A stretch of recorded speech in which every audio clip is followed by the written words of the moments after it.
ಸರಿಮ್ಮ, ನಾನು ಹೊರಡ್ತೀನಿ. ಎಲ್ಲರೂ ಇಲ್ಲೇ ಇದ್ದಾರೆ, ನೀ ಅಲ್ಲಿ ಒಬ್ಬನೇ ಹೋಗಿ ಏನು ಮಾಡ್ತೀಯಾ? ಇಲ್ಲಿ ಕೆಲವ್ರ ಮುಖ ನೋಡ್ಕೊಂಡಿರೋದಕ್ಕಿಂತ ಅಲ್ಲಿ ನಾನು ಒಬ್ಬನೇ ಇರೋದು ಎಷ್ಟೋ ಮೇಲು. ನಾ ಹೊರಡ್ತೀನಿ. ಇರೋ ನಿಮಿಷ.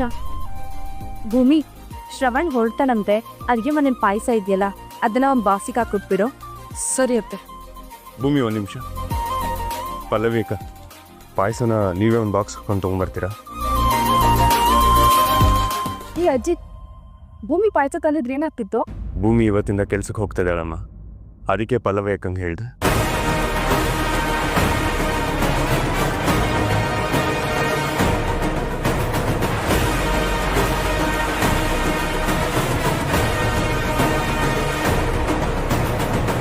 ನೋಡಕ್ ಚೆನ್ನಾಗಿದ್ದಾನೆ ಅಂತ ಅಜಿತ್ನ ಇಷ್ಟಪಟ್ಟ್ಯೋ, ಅಥವಾ ನಿಮ್ಮಮ್ಮನ ಬಿಡ್ಸಕ್ಕೆ ದುಡ್ಡು ಬೇಕು ಅಂತ ದುಡ್ಡಿಗೆ ಆಸೆ ಪಟ್ಟು ಅನ್ನೋ ಮದುವೆಗೆ ಒಪ್ಸಿದ್ಯೋ? ದುಡ್ಡಿಗೆ ಏನಾದರೂ ಆಸೆ ಪಟ್ಟಿದ್ಯಾ ಅಂದ್ರೆ ಅದನ್ನ ಬೊಗಳು. ಎಷ್ಟು ದುಡ್ಡು ಬೇಕೆ ಅದನ್ನ ಬಿಸಾಕ್ತೀನಿ, ಆದ್ರೆ ನನ್ನ ಅಜಿತ್ನ ಬಿಟ್ಟು ತೊಲಗೋ.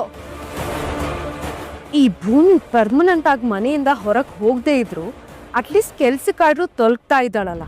ಸದ್ಯ ಅವಳು ಆಚೆ ಹೋಗಿ ಬರೋ ಗ್ಯಾಪಲ್ಲಿ ನಾನು ಅಜಿತ್ಗೆ ಮತ್ತೆ ಹತ್ರ ಆಗಕ್ಕೆ ಟ್ರೈ ಮಾಡ್ಬೋದು. ಕೆಲಸ ಅಂದರೆ ಅದೇ ಸ್ಟೇಷನ್ ಮುಂದೆ ಟೀಮ್ ಮಾರೋ ಕೆಲಸ ಮಾಡ್ತಿದ್ಲಲ್ಲ, ಆ ಕೆಲಸಕ್ಕ? ಹೌದಪ್ಪ, ಅದೇ ಕೆಲಸ.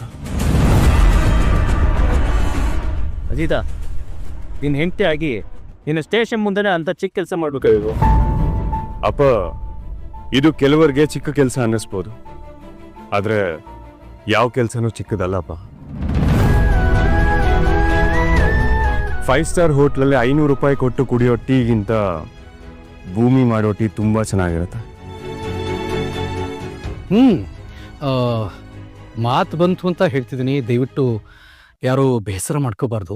ಕಾನೂನು ಪ್ರಕಾರ ಬೇಕಿದ್ರೆ ನಾನು ಅಫಿಡವಿಟ್ ಕೊಡ್ತೀನಿ. ಇವಳು ಮಾಡೋ ಟೀ ಯಾವ 5 ಸ್ಟಾರ್ ಹೋಟ್ಲಿಗೂ ಕಮ್ಮಿ ಇರಲ್ಲ, ನಿಜ. ಅವಳು ಕೆಲ್ಸಕ್ಕೆ ಹೋಗ್ಲಿ, ತೊಂದರೆ ಇಲ್ಲ. ಆದರೆ ಅವಳು ಇಷ್ಟು ಬೇಗ ಕೆಲ್ಸಕ್ಕೆ ಹೋಗ್ಬೇಕೇನೋ? ಅತ್ತೆ, ಮನೇಲಿ ನಾನೇನು ಮಾಡಲಿ? ಮದುವೆಗೆ ಅಂತ ಸ್ವಲ್ಪ ದಿನ ರಜಾ ತಗೊಂಡಿದ್ಲು. ಈಗ ನಾನು ಡ್ಯೂಟಿಗೆ ಹೋಗ್ತಾ ಇದ್ದೀನಲ್ಲ, ಆ ರೀತಿ ಅವಳು ಕೆಲ್ಸಕ್ಕೆ ಹೋಗ್ತಾ ಇದ್ದಾಳೆ ಅಷ್ಟೇ. ಅಜಿತ್, ದೇವ್ರ ಮನೆ ಕನ್ನದ ಸೊಸೆ ಅಂದ್ರು ಕೆಲ್ಸಕ್ಕೆ ಹೋಗಲ್ಲ, ಅದು ನಂಗೆ ಇಷ್ಟ ಆಗಲ್ಲ.